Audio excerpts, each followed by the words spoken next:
Macklemore. Now, for those of you who don't share the same love for hip-hop that I do, he's a Grammy-winning artist, but he is also an advocate who's giving voice to a disease that we too often just whisper about, the disease of addiction. Hey everybody, I'm here with President Obama because I take this personally. I abused prescription drugs and I've battled addiction. If I hadn't gotten the help that I needed when I needed it, I definitely would not be here today. And I want to help others facing the same challenges that I did. Now, drug overdoses now take more lives every year than traffic accidents. Deaths from opioid overdoses have tripled since 2000. A lot of time, they're from legal drugs prescribed by a doctor. So addiction doesn't always start in some dark alley. It often starts in a medicine cabinet. In fact, a new study released this month found that 44% of Americans know someone who has been addicted to prescription painkillers. I didn't just know someone, I lost someone. My friend Kevin overdosed on painkillers when he was just 21 years old. Addiction is like any other disease. It doesn't discriminate. It doesn't care what color you are, whether you're a guy or a girl, rich or poor, whether you live in an inner city, a suburb, or rural America. This doesn't just happen to other people's kids or in some other neighborhood. It can happen to any of us. That's why just talking about this crisis isn't enough. We need to get treatment to more people who need it. My administration is working with communities to reduce overdose deaths, including with medication.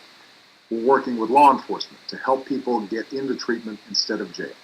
And under Obamacare, health plans in the marketplace have to include coverage for treatment. I know recovery isn't easy or quick, but along with the 12-step program, treatment has saved my life, and recovery works. We need our leaders in Washington to fund it and for people to know how to find it. We all need to do more to make that happen.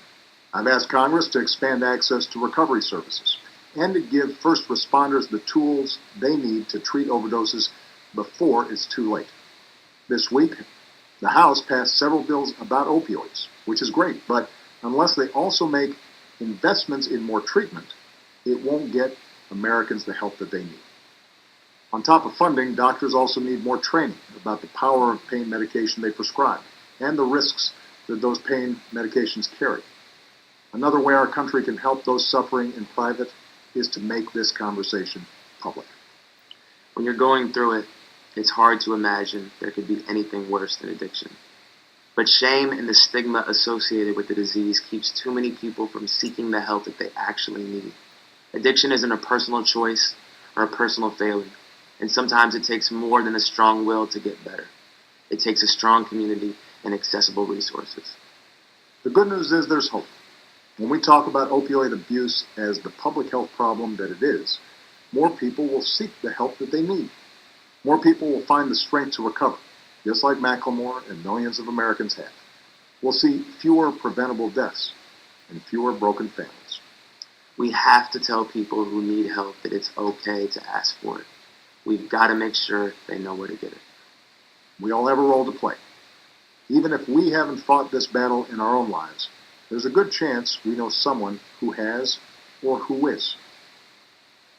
President Obama and I just had a powerful conversation here at the White House about opioid abuse and what we can do about it. You can catch it this summer on MTV, and to find treatment in your area, call 1-800-662-HELP. Thanks, everybody. Thanks, Macklemore. And have a great weekend.